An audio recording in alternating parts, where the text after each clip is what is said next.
ለስም ክብር ይሁንልህ። አንተ ብቻህን ነህ። ሃሌሉያ። እግዚአብሔር የዘላለም አባት ሆይ በመካከላችን ይህንን ድምጽ በሚሰሙ ሁሉ ላይ ዛሬ አንድን አዋጅ አውጄ እጀምራለሁ። ሰላም ላጣ ነገራቸው ሰላምን ይዘህ እንድትገባ ኢየሱስ በተዘጋ ቤት ውስጥ ገብቶ ሰላም ለናንተ ይሁን እንዳለ በኢየሱስ ስም እኔ ጸልያለሁ። ሰላም ላጣ ነገራቸው፣ ሰላም ላጣች ለአንድ እህቴ፣ ሰላም ላጣ ለአንድ ወንድሜ ሰላምን ይዘህ እንድትገባ ከተጨነቁበት የሚገላግል ሰላም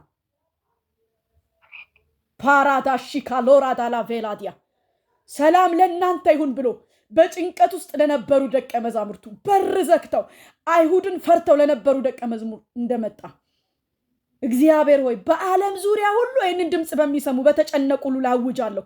ሰላም ለነዚህ ሰዎች ይሁን፣ ረፍት ለነዚህ ሰዎች ይሁን፣ ሰላም ለነዚህ ሰዎች ይሁን፣ ረፍት ለነዚህ ሰዎች በጌታ በኢየሱስም ይሁን ብዬ ጸልያለሁ። አባባት ሆይ ይህንን ጊዜ እንድትባርክልን፣ ኔትወርኩን እንድትቆጣጠር፣ ህዝብን እንድትቆጣጠር፣ በዚህ የሚሰሙት ሁሉ ከቃልህ እግዚአብሔር ሆይ አንዳች ነገር አግኝተው መውጣት እንዲሆንላቸው ጸልያለሁ። ይሄ አሁን የሚነገረው ቃል የኔ ቃል አይደለም ጌታው፣ ያንተ ቃል ነው። ቃልህ ደግሞ ሕያው ነው፣ ይሰራል። እግዚአብሔር ሆይ ቃልህ የምናልፍበትን ነገር ይነካል። ቃልህ የቸገረንን ነገር ይነካል። ቃልህ የከበደንን ነገር ይነካል። የዘላለም አባት እግዚአብሔር ሆይ በኢየሱስም በቃልህ ስልጣን ዛሬ በህዝብ ላይ ተመላለስ። በዓለም ዙሪያ በሚሰሙ ሁሉ ላይ የቃል ስልጣን ይገለጥ፣ የቃል ጉልበት ይገለጥ። እግዚአብሔር ሆይ ከዚህ በፊት ባገለገሉ ሁሉ ላይ እንደተጠቀምክ አሁን ደግሞ በኔ በባሪያህ እንድትጠቀም በኢየሱስም ተጨንቃ ለነበረች ነፍስ ጨለማ አይሆንም እንደሚል በኢየሱስም ከቃል በኋላ ጨለማ እንዳይቀጥል፣ ከዚህ ቃል እውነት በኋላ ተግዳሮት እንዳይቀጥል፣ ከዚህ ቃል እውነት በኋላ ቻሌንጅ እንዳይቀጥል፣ ከዚህ ቃል እውነት በኋላ ጥያቄ እንዳይቀጥል በስምህ ጸለይን። እናመሰግንሃለን። አንተ ብሩክ ነህ። ሃሌሉያ። ክብር ላንተ ይሁንልህ። ቃልን ባርክልን። የጌታ ስም የተባረከ ይሁን። ዛሬ ከኔ ጋር ዕንባቆም መጽሐፍ ላይ ጥቂት እንቆያለን። የመልእክቴ ርዕስ እግዚአብሔር አለ በሚል ነው። ኢየሱስ ጌታ ነው። ዛሬ አንድ ነፍስ መቼስ ያው የኛ ጉዳይ ይታወቃል። እኔ ራሴን ሳስተዋውቅ እንግዲህ ቤት ይባላለሁ ብያችኋለሁ። 3 ልጆች አሉኝ። አንደኛው ልጄ ከስፔሻል ኒድ ልጅ ነው እና እንደ ስፔሻል ኒድ ልጅ እንዳላት ወላጅ ብዙ የምናልፍበት ነገር እንዳለ አስባለሁኝ። ከዛም ባለፈ ደግሞ በተለያየ ሲቹዌሽን ውስጥ እዚህ እንትን ውስጥ የገባችሁ ሰዎች የእግዚአብሔር ቃል ዛሬ አንድ ነገር ሊለን ፈልጓል። እሱ ምንድነው? በምናልፍበት ነገር ውስጥ እግዚአብሔር አለሁ ይለናል እና የዕንባቆም መጽሐፍ 3 ምዕራፍ ያለው መጽሐፍ ነው። የመጽሐፍ ቅዱስ አዋቂዎች እንደሚናገሩት ከታናናሽ የመጽሐፍ ቅዱስ ክፍል ውስጥ የሚመደብ ነው። ታናናሽ የተባለው የሰውየው ማንነት ሳይሆን የመልእክቱ ትንሽነት መሆኑን ይናገራሉ። የተጻፈበት ዋና ሐሳብ በእምነት ስለመኖር ነው። ከነ ኢሳያስ ከነ ኤርሚያስ ታናሽ የሚያደርጋቸው ሌላ ምንም ነገር የለም። የሰዎቹ ማንነት ሳይሆን መጽሐፉ በቁጥር በይዘት ትንሽ ስለሆነ ብቻ ነው። ዕንባቆም እንግዲህ መጽሐፉን ከማንበብ በፊት አንዳንድ ጥቂት ሐሳብ ልናገር። ስለ ዕንባቆም የምታውቁት ብዙ የተሰበክንበት ስለመጠበቅ የተነገረን ብዙ ሐሳብ ያለበት መጽሐፍ ነው የዕንባቆም መጽሐፍ። እግዚአብሔር ዛሬ በዚህ ቃል አንድ ነገራችንን ይነቀንቀዋል ብዬ አምናለሁ። ለምን? እኔ በእግዚአብሔር ቃል በጣም ስለማምን የእግዚአብሔር ቃል ካለሁበት ነገር ጎትቶ አውጥቶኝ ስለሚያውቅ እያወጣኝም ስለሆነ ማለት ነው። እና ዕንባቆም የሚባል ሰው በዘመኑ በነበረበት ዘመን ሸክም የነበረበት ሰው ነው። ለዛ ሸክም ደግሞ ሸክሙን ተሸክሞ የሚጮህ ሰው ነው፣ የሚጸልይ ሰው ነው።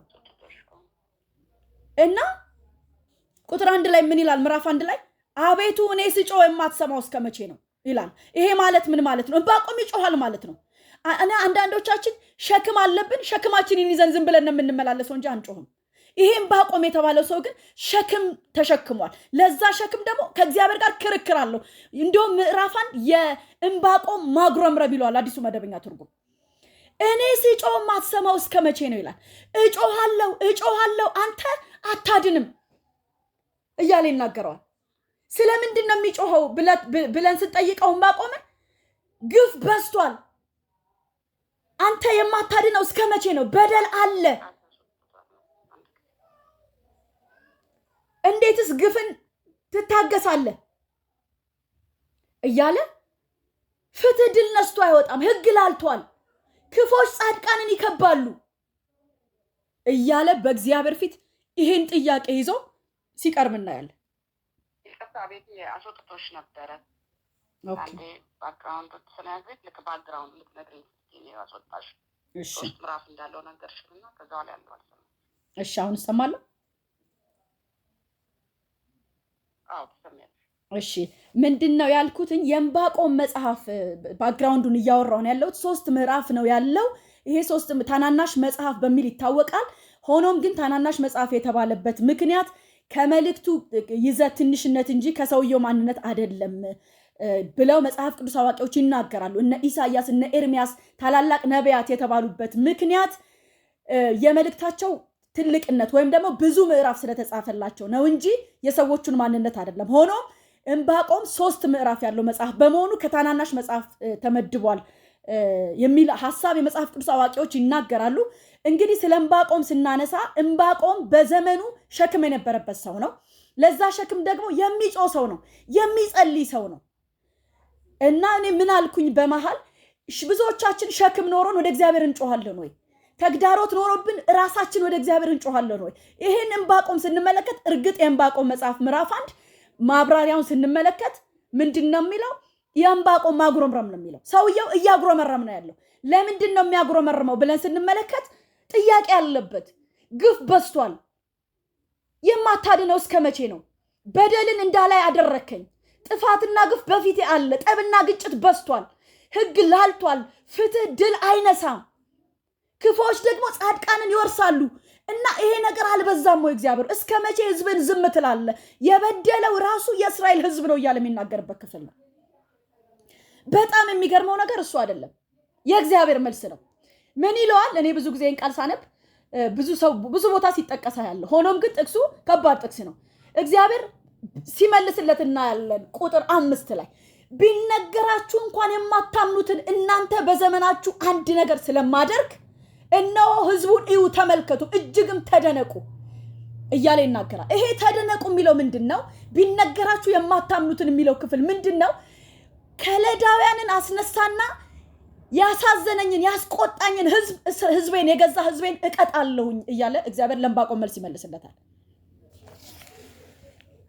ከምዕራፍ 1 እስከ 2 የእግዚአብሔር ህዝብ በጣም በአመፅ ውስጥ መሆኑን እያየን ለምን ጌታ ሳይቀጣ ዘገየ እያለ ነው ዕንባቆም ያለው።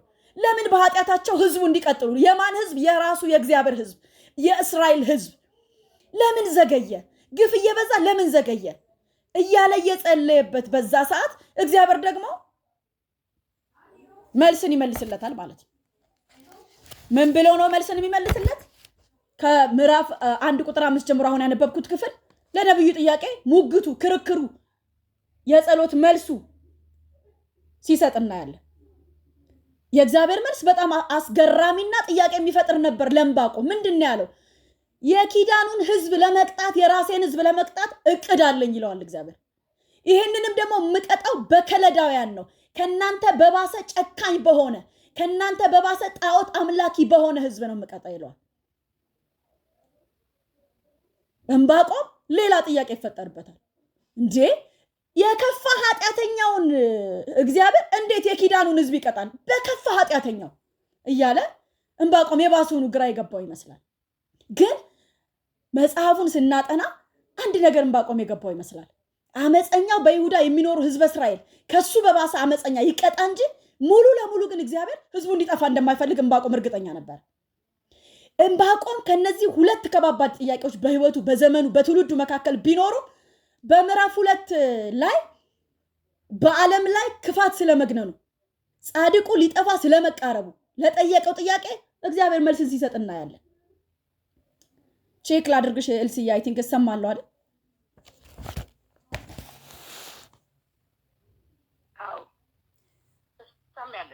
እሺ ከምዕራፍ 2 ቁጥር 2 እስከ 20 ላይ እናንተ ያለውን ክፍል አንብቡት። ዕንባቆም እግዚአብሔር ለሚመልስለት መልስ ምን ይለዋል? ኦኬ እንደዚህ ነው ለካ ትቀጣለህ፣ ለካ አንተ የባሰ ኃጢአተኛ በሆነ ህዝብ የራስን ህዝብ ለካ ትቀጣለህ። ስለዚህ እኔ ምን አደርጋለሁ ይለዋል? በመጠበቂያዬ ላይ እቆማለሁ። በምሽጉ ቅጥር ላይ ወጥቼ እቆያለሁ። ምን እንደሚለኝ ለክርክሩ የምሰጠውን መልስ ለማወቅ እጠባበቃለሁ። እግዚአብሔር መልሶ እንደዚህ ይለዋል። ምዕራፍ 2 ነው እያነበብኩ ያለሁት። በቀላሉ እንዲነበብ ራእዩን ጻፈው፣ በሰሌዳም ላይ ቅረጸው። ራእዩ የተወሰነለት ጊዜ ይጠብቃልና ስለ መጨረሻው ይናገራል። እርሱ አይዋሽም። የሚዘገይ ቢመስልም ጠብቀው፣ በእርግጥ ይመጣልና እያለ ይቀጥላል። አንድ ነገር ልበል ወገኖቼ፣ ዕንባቆም ምንም እንኳን ብዙ ክርክር ቢኖረው በአንድ ቃል ደመደመው። ለካስ ጻድቅ የሚኖረው በተመለሰለት ጥያቄ ሳይሆን በእግዚአብሔር ላይ ባለ እምነት ነው። እኔ የጠየቅኩት ግፍ በስቷል፣ ፍርድ ድል ነስቶ አይወጣም፣ ህዝብ እንደዛና እዚህ ሁኔታ ውስጥ አለ፣ ለምን ዝም አልክ ስልክ አንተ ደግሞ ከእስራኤላውያን በባሰ ኃጢአተኛ ህዝብህን ልትቀጣ ወሰንክ። ስለዚህ እኔ ምን ማድረግ ነው ያለብኝ አለ። በቃ ጻድቅ የሚኖረው በእምነት ነው። የዕንባቆም መጽሐፍ ሙሉን ስታነቡት የሚያስተምረን ትምህርት ምንድነው? ጻድቅ የሚኖረው አማኝ የሚኖረው በተመለሰለት ጥያቄ ሳይሆን እግዚአብሔር ላይ ባለ እምነቱ ነው የሚለን። እኔ በእግዚአብሔር ፊት የጠየቅኩትና የመለሰልኝ መልስ ግራ ቢገባኝም ነው የሚለው ዕንባቆም። እግዚአብሔር ግን ዛሬም በተቀደሰ መቅደሱ አለ። መልሱን ግራ የገባኝ እኔን ነው አንተን አይደለም። ሆኖም ግን በመጨረሻ በድል አድራጊነት የሚነሳው ደግሞ ጻድቁ ነው እያለ ሲቀጥል እናየዋለን። እኔ ይህን ክፍል ያጠናውና የገባኝ ቀን ወገኖቼ በጣም ነው የገረመኝ። አንዳንዴ የኛ ጥያቄና የእግዚአብሔር መልስ ለየቅል ይሆናል፣ አይገናኙም። ስለ ልጄ ባለኝ ጉዳይ ላይ፣ ስለ ትዳሬ ባለኝ ጉዳይ ላይ፣ ስለማልፍበት ውጣ ውረድ ባለኝ ጉዳይ ላይ እግዚአብሔር ግን አለ የምትሉ ሰዎች እንደምትኖሩ ተስፋ አደርጋለሁ። እግዚአብሔርም ስለተናገረኝ ነው ይሄን ቃል ማወራ። አለ እግዚአብሔር በሁኔታችሁ ላይ አለ እግዚአብሔር በምታልፉበት ከባድ ነገር ላይ እግዚአብሔር አለ።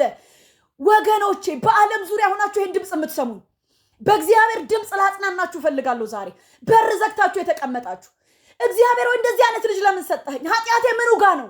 በደሌ ምኑ ጋ ነው? ትዳሬ ለምን ፈረሰ? ስራዬ ለምን እንደዚህ ሆነ? ልጄ ለምን እንደዚህ ዓለማዊ ሆነች? እኔ በቤት የተሳሳትኩት ነገር አለ ወይ? ግን አንተ አለ፣ እግዚአብሔር አለ አለው ለዕንባቆም። ራሱን ዕንባቆም እንደዚህ አለ። መልሱ ለየቅል ቢሆንም የመለስክልኝ የጠየቅኩ ጥያቄና የመለስክልኝ መልስ ባይገናኝ እንኳን አለ እግዚአብሔር ግን በተቀደሰ መቅደሱ አለ። እሱ ብቻ አይደለም ዕንባቆም ያለውን በጣም ሁሉ ጊዜ የሚገርመኝ ነገር ልንገራችሁ። ስለሚቀጥለው የዕንባቆም ጸሎት በመዝሙር ይላል ምዕራፍ 3 ላይ ስትመለከቱት ከብዙ ክርክር በኋላ ሰውየው መዝሙር ተቀበለ። ክብሩ ሰማያትን ሸፍኗል፣ ውዳሴው ምድርን ሞላ እና ስለ እግዚአብሔር ገናናነት ጥያቄውን ትቶ የተመለሰለትን ያልተመለሰለትን ትቶ ምዕራፍ 3ን ስታነቡት ጸሎቱን በመዝሙር ያቀርባል ማለት ነው። በጣም ግን ዛሬ እንደ መልእክት ልነግራችሁ የምፈልገው ቃል መጨረሻ ላይ ያለ ነው። ምን ይላል? ምንም እንኳን የበለስ ዛፍ ባያፈራ፣ ከወይን ተክል ፍሬ ባይገኝ፣ የወይራ ዛፍ ፍሬ ባይሰጥ፣ እርሾች ሰብል ባይሰጡ። በጣም ልብ አድርጋችሁ ስሙኝ የእግዚአብሔር ወንድና ሴት ልጆች። ከበለስ ዛፍ ኤክስፔክት ይደረጋል። ከወይን ተክል የወይን ፍሬ ኤክስፔክት ይደረጋል። እርሻ ካለ ሰብል ይጠበቃል። ጉሮኖ ካለ የበጎች መንጋ ይጠበቃል። ላሞች በረት ካለ ላሞች ይጠበቃል። ዕንባቆም እያለ ያለው እዚህ ጋር ስለሆነ እንስሳና ስለሆነ ሰብል አይደለም የሚያወራው። የጠየቁት ጥያቄ ከመለስክልኝ መልስ ጋር ባይገናኝ ነው ባጭሩ። እኔ ግን ምን ይላል? በአንተ ደስ ይለኛል፣ በደህንነቴ አምላክ ሐሴት አደርጋለሁ ይላል። ኢየሱስ ጌታ ነው። ለምን? ጌታ እግዚአብሔር ኃይሌ ነው። ጠይቄክ የመለስክልኝ መልስ አይደለም ኃይሌ። እግሮቼ እንደ ዋላ እግሮች ያደርጋል፣ በከፍታም ላይ ያስኬደኛል እያለ ይቀጥላል። እንዴት ነው የሚገርመው! በለስ እኮ ካለኝ የወይን ፍሬ እጠብቃለሁ አምጣ ነው የምለው። እርሻ ካለኝ ሰብልን እጠብቃለሁ እኮ። በጎች የበግ ጉሮኖ ካለኝ በጎች መኖራቸው አለበት እኮ። ተቃራኒ ነገር ነው ዕንባቆም እያነጻጸረ የሚያወራው። ምን ማለቱ ነው? ምዕራፍ 1 ላይ የጠየቅኩ ጥያቄ ምዕራፍ 2 ላይ መልሱ ግራ ቢገባኝም አንተ ግን ዛሬም በተቀደሰ መቅደስ አለ። የሚያዋጣኝ በተመለሰልኝ መልስ መኖር ሳይሆን አንተ ላይ ባለኝ እምነት መኖር ነው ይላል ዕንባቆም። ኢየሱስ ጌታ ነው። የእግዚአብሔር ሕዝብ በምን ጉዳይ ይሆን የተጨነቃችሁት?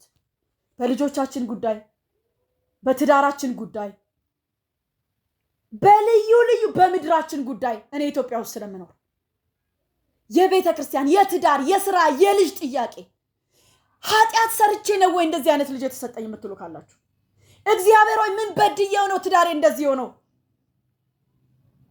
ወገኖቼ እኛ ምን ፈልገው እኔ ስወለድ ስኖር ሳገባ በጭራሽ ስፔሻል ኒድ ልጅ ይሰጠኛል ብዬ ተስፋ ስለ ነገሩም አላውቅም ነበር። የምጸልይበት ርዕስና የተሰጠኝ ነገር ለየቅል ነው። ቢሆንም ግን እኔ ጋር ነው ስህተቱ እግዚአብሔር ጋር። ዛሬ እግዚአብሔር አለ ልላችሁ ነው ይሄን ሁሉ ማወራው። በምታልፉበት ነገር እግዚአብሔር አለ፣ በከበዳችሁ ነገር እግዚአብሔር አለ። የጠየቅነው ጥያቄና የተመለሰልን መልስ እግዚአብሔር ምን ነው ዝም አለ የምትሉ ሰዎች ካላችሁ በትክክል በጌታ መንፈስ ሆኜ እነግራችኋለሁ። እግዚአብሔር በተቀደሰ መቅደሱ አለ። እሱ በስራው አይሳሳትም። ታውቃላችሁ ዕንባቆም ከመጀመሪያው ጀምሮ ሲከራከር ቆየና ድምዳሜን በመዝሙር አጠናቀቀው። በቃ ምንም እንኳን በለስ ባታፈራ፣ የበለስ ዛፍ ባያፈራ፣ ከወይን ደግሞ ተክል ባይሰጣል እሱ ጋር አይደለሁም እኔ ዛሬ አለ። እኔ በእግዚአብሔር ደስ ይለኛል አለ። ሃሌሉያ።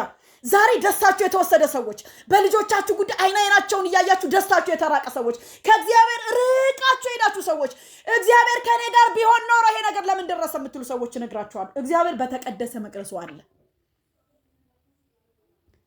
ታውቃላችሁ እግዚአብሔርን የምናገለግለው እግዚአብሔርን የምንከተለው በቃ እግዚአብሔር እንደዚህ አይነት እምነት ደስ ይለዋል።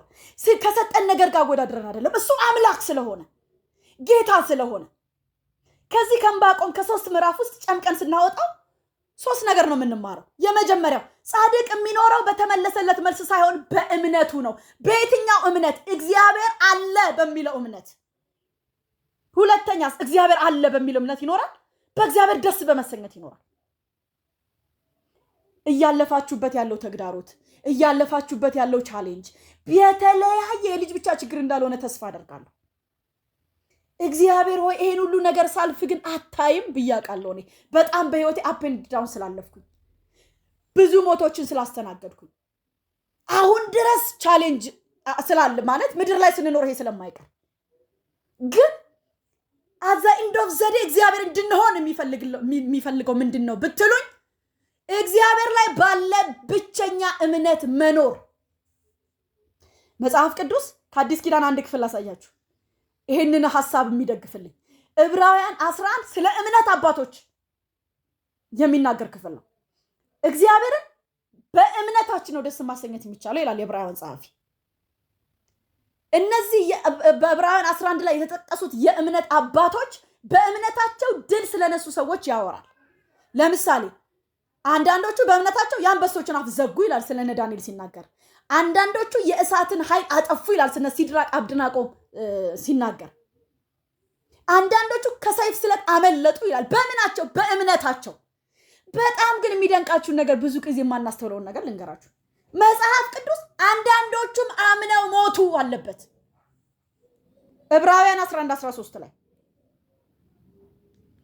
ስለ እምነት አባቶች የዕብራውያን ጸሐፊ ያትትና እነዚህ የእምነት አባቶች በእምነት እግዚአብሔር ይሄን ያደርግልኛል ብለው እግዚአብሔር እምነታቸውን አክብሮ እንዳደረገላቸው ይናገራል። ከገቡበት አጣብቂኝ ውስጥ በእምነታቸው እንደወጡ ይናገራል። ልክ አሁን እንዳልኳችሁ እንደነ ዳንኤል፣ እንደነ ሲድራቅ ሚሳቅ አብደናጎ፣ እንደነ ኖህ በእምነት 100 ዓመት ሳይታክት መርከብን እንደሰራ።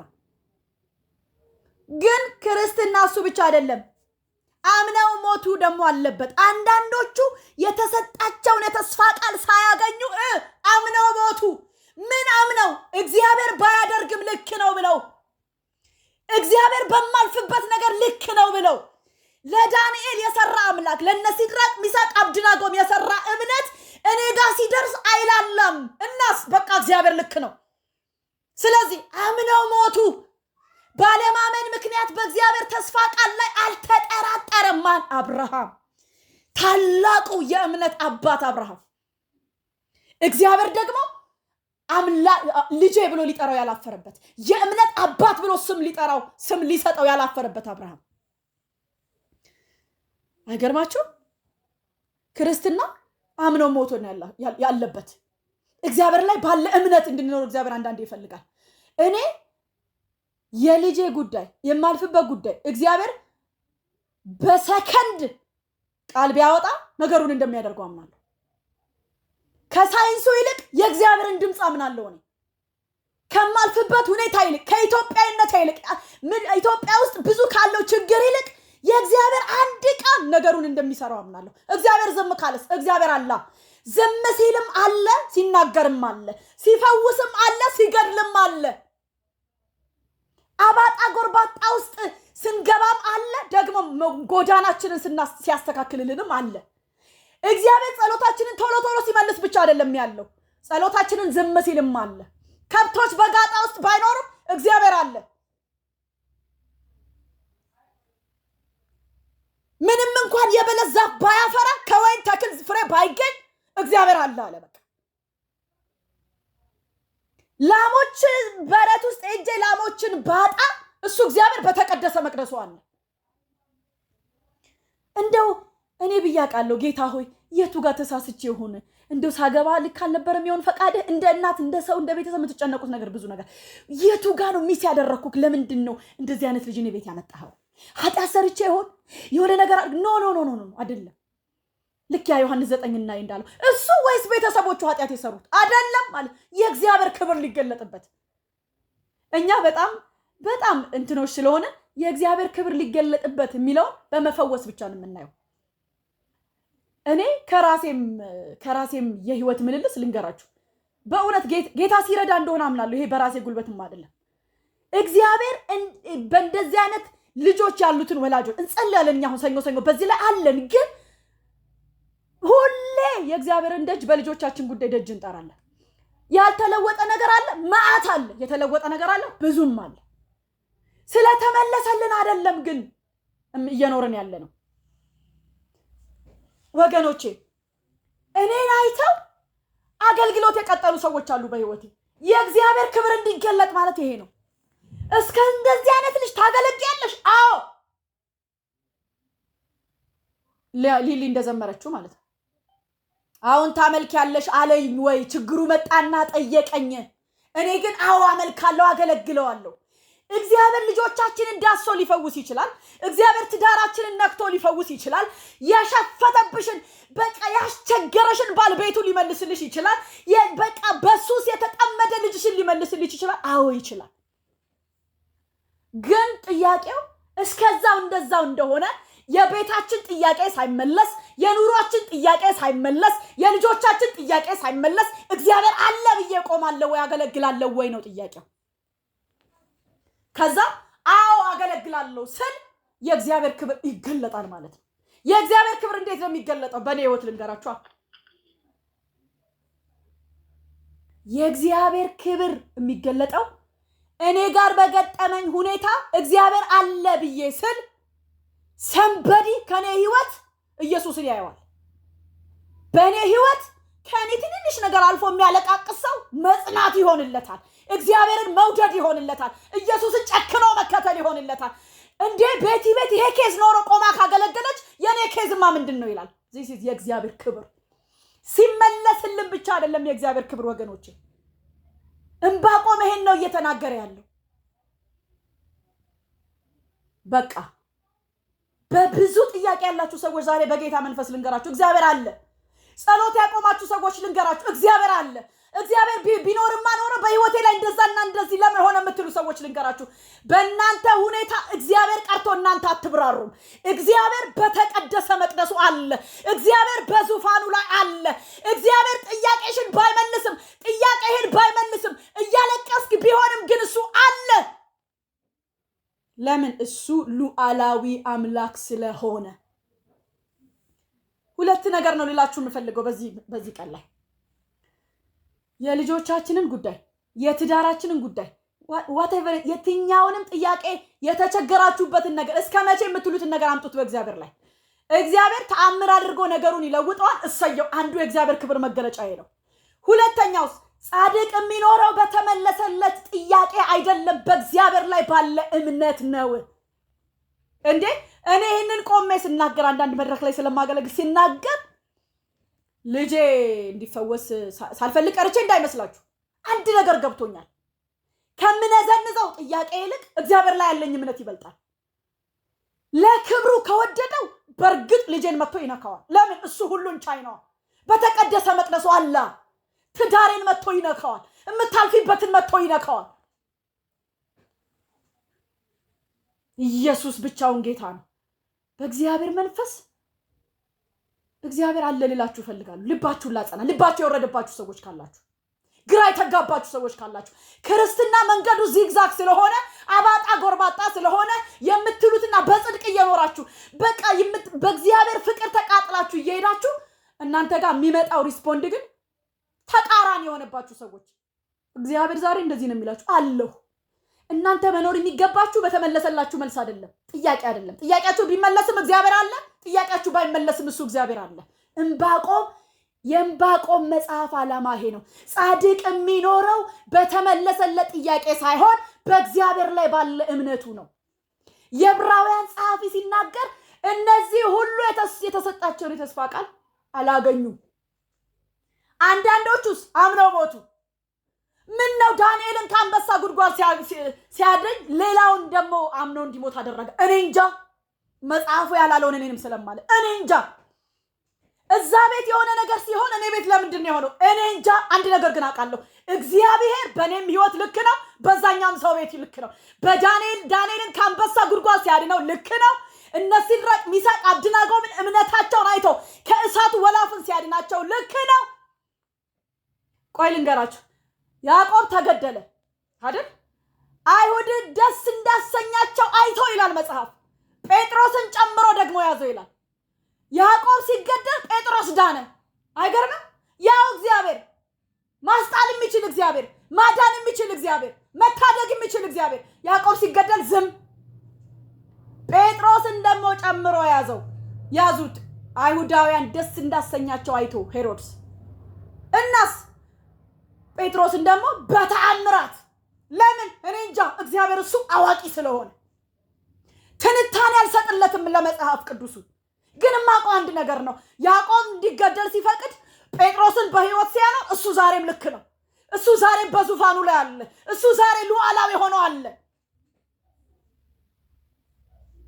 በጣም ከዚህ በፊትም እዚህ ቤሪያ ላይ ተናግሬዋለሁ። በጣም በልጅነቴ ነው ያገባሁትና የመጀመሪያው ባሌ ወደ ጌታ ሲሄድ አም ሶ ኮንፊውዝድ፣ በጣም ነበር ግራ የገባኝ።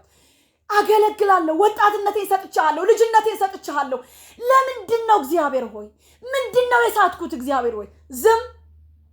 አይገርምም?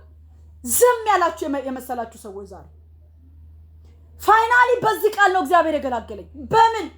ልጄ ክርስትና አምነው ሞቱ አለበት። ዋት? ለካ ጸሎት ቶሎ ቶሎ መመለስ አይደለም የክርስትና ግብ። አምነው ሞቱ አለበት። ኢየሱስ ጌታ ነው። ዛሬ ኮንፊውዝድ የሆናችሁ ሰዎች ካላችሁ በተለይ በልጆቻችን ጌዝ ብቻ አይደለም እንትኑ ፕሮግራሙ የሱ ስለሆነ ነው። በተለያየ ነውጥ ውስጥ ያላችሁ ሰዎች ካላችሁ፣ የእግዚአብሔር መኖር ግራ ያጋባችሁ ሰዎች ካላችሁ፣ ኢቭን አገልጋዮች ካላችሁ፣ አገልግሎት አንዳንዴ የእግዚአብሔርን መኖር ይሰውርብናል። ለምን? መንገዱ አባጣ ጎርባጣ ስለሆነ። ጥሪ አንዳንዴ ግራ ያጋባል። ጠርተኸኛል እግዚአብሔር ሆይ ልክ ነው። ለምንድን ነው ታዲያ ነገር የሚጨልመው? በቃ እግዚአብሔር አለ። ከብቶች በጋጣ ውስጥ ባይኖሩ እግዚአብሔር አለ። በወይን ፍሬ ዘለላ ባይገኝ እግዚአብሔር አለ። በዚህ ቃል የእግዚአብሔር መንፈስ ዛሬ ብድግ ሊያደርገን ወዷል፣ እኔንም ጨምሮ። ብዙ ጊዜ የምወጣበት ቃል ነው ወገኖቼ። እታች ስወርድ ውይ ለካ እግዚአብሔር አለ የሚለው ቃል መዞ ያወጣኛል። ሁኔታው እያለ አዎ እያለ፣ ነገሩ እያለ አዎ እያለ፣ እኔ እንዳገለግል ኢነርጂ የሚሆነኝ ነገር የልጄ ከኦቲዝም መፈወስ አይደለም፣ የእግዚአብሔር መኖር ነው። ችግር ቢፈወስ ሌላ ችግር ይመጣል። ምድር ላይ ነው ያለ ነው። መልኩን ቀይሮ ደግሞ ሌላ ቻሌንጅ አለ። እግዚአብሔር መኖር ላይ የተንጠለጠለ ሰው ግን በእምነቱ የጸና ሰው ነው። ስለዚህ ዕንባቆም በአንድ ነገር በመዝሙር ገላገለው። ታውቃላችሁ መጽሐፍ ደስ ያለው ይዘምር የሚለው ዕንባቆም በእግዚአብሔር መልስ ደስ ስላለው ነው። ምን አለ? እኔ ግን አለ በእግዚአብሔር ደስ ይለኛል። ምን ሲሆን? ከብት በጋጣ ባይኖርም፣ ከብቶች በጋጣ ባይኖሩም፣ በለስ ባታፈራ፣ የበጎች ጉሮኖ በጎች እንኳን በጉሮኗቸው ውስጥ ባይኖሩ፣ ጉሮኖ ሲሄድ በጎች ጉሮኖ ሲሄድ ባዶ ቢኖሩም፣ እሱ ጋር አይደለሁም ምን ያለ ከዚህ ርቄ ሄጃለሁ አለ። በእግዚአብሔር ደስ ይለኛል፣ በመድኃኒቴ አምላክ ተስፋ አደርጋለሁ አለ። እዚህ ምድር ላይ ያለነው ነገር ተስፋ እናደርገው። ጳውሎስ እንደዚህ አለ፣ በዚህ ህይወት ብቻ ክርስቶስን ተስፋ ያደረግን ከሆነ ከሰው ሁሉ ይልቅ ምስኪኖች ነን አለ። እኛ ተስፋ ያለን ሰዎች ነን፣ የሚመጣ ተስፋ ያለን ሰዎች ነን። እዚህ ምድር ላይ ባልተመለሰ ነገር ክርስትናችንን አናበላሸውም። የሆነ ለጌታ ያለንን ነገር አናበላሸውም። እኔ አውቃለሁኝ በዚህ በምንጸልይበት በእኛ ቲም ብዙ ሰዎች በልጆቻቸው ምክንያት ዲስካሬጅ ሆነው ቸርች መሄድ ያቆሙ፣ ልባቸው እግዚአብሔር እኔ ላይ ለምን እንደዚህ ያደርጋል ብለው ተስፋ የቆረጡ ሰዎች የእግዚአብሔርን መኖር በዚህ ጸሎት ውስጥ ሰምተው ህይወታቸው እንደገና ከጌታ ጋር ይቀጥላል። ነገሩ አለ እኮ አሁን እኔ ቤት ያለው ኬዝ አለ፣ በደንብ አለ። ከሁኔታ በላይ እንድንኖር የሚያደርገን ነገሩ ስለተመለሰልን አይደለም ወገኖቼ፣ በእግዚአብሔር ላይ ባለን እምነት ነው። ኢየሱስ ጌታ ነው። ዛሬ አይዶን ነው እንግዲህ ሰዓት ካለኝ በቃ በጭንቀት ውስጥ ላለሽ ለአንድ ነፍስ፣ ግራ በመጋባት ውስጥ ላለሽ ለአንድ ነፍስ እግዚአብሔር አለ ብዬ ይሄንን በጆሮዋ ላይ ላውጅ እፈልጋለሁ። እግዚአብሔር አለ። በትዳርሽ ተጨንቀሻል፣ እህት እግዚአብሔር አለ። በልጅሽ ጉዳይ ግራ ገብቶሻል፣ እግዚአብሔር አለ። ልጅሽ ሱስ ውስጥ ገብቷል፣ እግዚአብሔር አለ። በቃ እየጸለይሽ ነገር አልተለወጠም፣ ቀጥይ፣ እግዚአብሔር እሱ አለ። ነገሮች የኢትዮጵያ ምድር እየተጸለየ ነገር ያው ነው። አዎ እግዚአብሔር ግን አለ። በመሪዎች መቀየር አይደለም የኛ ተስፋ፣ በእግዚአብሔር መኖር ነው። ኢየሱስ ጌታ ነው። የዕንባቆም መጽሐፍ ዓላማ ይሄ ነው ወገኖቼ። ጻድቅ የሚኖረው በእምነት ነው። በየትኛው እምነቱ? እግዚአብሔር ቢያደርግም አለ ባያደርግም አለ በሚለው እምነቱ እና የክርስትና መጀመሪያ ላይ ሆነ እንካ በንካ ነው ህይወታችን። እንጠይቃለን ይመለስልናል፣ እንጠይቃለን ይመለስልናል። እግዚአብሔር እንድናድግ ሲፈልግ አንዳንዱን ነገር ያዝ ያደርግና እግዚአብሔር ላይ ብቻ እንድንጠለጠል ያደርገናል። ከዛስ ሰዎች በእኔ ህይወት እኔ ቤት ባለው ጥያቄ እነሱ ሲፈወሱ ነው ገጥሞኛል። አንቺ ካገለገልሽ እኔ ለምንድን ነው ማገልገል ያቃተኝ? እንደዚህ አይነት ኬዝ ይዘሽ ቤትሽ እስቲ ንገሪኝ። ቅርብ ጊዜ በዚህ ሳምንት እግዚአብሔር በእኔ ሁኔታ ያብራራም አልኳት። እግዚአብሔር ብቻውን ሉዓላዊ ነው። እኔ እንዳገለግል ኃይል የሚሆነኝ ነገር ቤቴ ውስጥ ያለው ችግር መጥቶ ሲፈውስልኝ አይደለም፣ በራሱ በእግዚአብሔር ላይ ባለኝ እምነት ነው። ከዘላለም ሞት መዳኔ ጥጥፍ ዘርጋ ብዬ እንዳገለግለው ኃይል ይሆነኛል። ኢየሱስ ጌታ ነው ወገኖቼ። ዱ ዩ ቲንክ አስባችሁ ታውቁ ይሆን እናንተ በምታልፉበት ኬዝ አንዳንዱን እግዚአብሔር ማለት እግዚአብሔር ሰውን የማሰቃየት ዓላማ የለውም።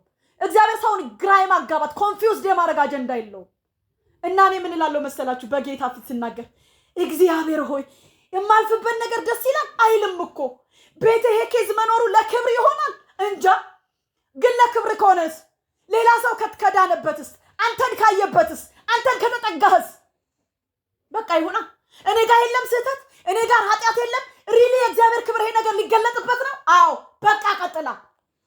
በእኔ ቤት እንደዚህ ይሄ ችግር መምጣቱ ሌላው ሰው ክብርህን ካየበት ይሁንልሃ፣ ይሳካልሃ፣ ደስ ይበልሃ። ለምን? እርግጠኛ የሆንኩበት አንድ ነገር አለ። እግዚአብሔር በሰው ስቃይ ደስ አይለውም ወገኖቼ። እናንተ ስትንገላቱ ደስ የሚለው አምላክ የለንም። ወደዛ ወደዚህ ስንል በመከራችን በሆነ ነገራችን የሚያላግጥ ደስ የሚለው እስቲ ትለፍ እናያት የሚል አምላክ አይደለም ያለን። የሚያደርገውን ሁሉ የሚያደርገው በዓላማ ነው። ኢየሱስ ይላል መጽሐፍ ሊያደርግ ያለውን ያውቅ ነበርና ይላል። የኔ እህት እግዚአብሔር ባንቺ ህይወት ሊያደርግ ያለውን ያውቃል። የኔ ወንድም እግዚአብሔር ባንተ ህይወት ሊያደርግ ያለውን ያውቃል። በአገልግሎት ዲስካሬጅ ሆናችሁ ሰዎች፣ በትዳር ዲስካሬጅ ሆናችሁ ሰዎች፣ በልጆቻችሁ ጉዳይ የተወዛገባችሁ ሰዎች አሕዛብ ቢያዩክ ምን ይሉሃል? ምንም አይሉትም። ይልቁንስ እንደዚህ ሆነ እንዴት እግዚአብሔርን አመለከች ብለው በአንቺ ነው የሚደነቁት። በእርግጥም እሷ ቤት እግዚአብሔር አለ እንጂ ይሄ ኬዝ እኔ ቤት ቢኖር አብዳለሁ የሚሉ ሰዎች አሉ። ራሴን አጠፋለሁ የሚሉ ሰዎች አሉ። ታንጀብል በሆነ ምስክርነት ስለማወራችሁ የእግዚአብሔር መንፈስ ላይነካችሁ አይችልም። እማልፍበትን እንደ እናት እንደ ቤተሰብ እንደ አገልጋይ ማልፍበትን ጭምር እያወራው ስለሆነ ዋው ከዛ ቤት ወጥተሽ ነው ከዛ ቻሌንጅ ወጥተሽ ነው እንደዚህ ቆመሽ የምታገለግለው። እኔ ግን ማገለግል አይመስለኝም ይሉኛል ሰዎች። እንዴ እኔስ ጌታዬን አገለግለዋለሁ። ጻድቅ የምኖረው በተመለሰለት መልስ አይደለም። አዎ እኔ ስወለድ ስፈጠር ሳድግ ወጣትነቴን ስሰጠው ልጅነቴን ስሰጠው ባሌ ሲሞት እንደገና ሳገባ እንደዚህ አይነት ልጅ ወልድ ለምን ጌታ ሆይ ደግሞ አሁንም ሌላ መከራ ብያለሁ። አዎ ብያለሁ። ይኸውም ባቆምም እኮ እስከ መቼ ነው የማትሰማው? ሰምሃው ግን እግዚአብሔር የሆነ ነገር ሲያበራልኝ ለካ ጻድቅ የሚኖረው በተመለሰለት መልስ አይደለም። ለካ ጻድቅ የምኖረው በተመለሰለት መልስ አይደለም፣ እግዚአብሔር ላይ ባለው እምነት ነው። ኢየሱስ ጌታ ነው። ልጸልይ። ችግሩ መጣና ጠየቀኝ፣ ዛሬም ታመልኪያለሽ ወይ አለኝ። ሁኔታው መጣና ጠየቀኝ፣ አሁን ታመልኪያለሽ ወይ አለኝ። ሁኔታው መጣና ጠየቀኝ፣ ዛሬም ታመልኪያለሽ ወይ አለኝ። አዎን አመልካለሁ፣ አዎን አመልካለሁ፣ በጣም አመልካለሁ፣ ከፍ አረገዋለሁ።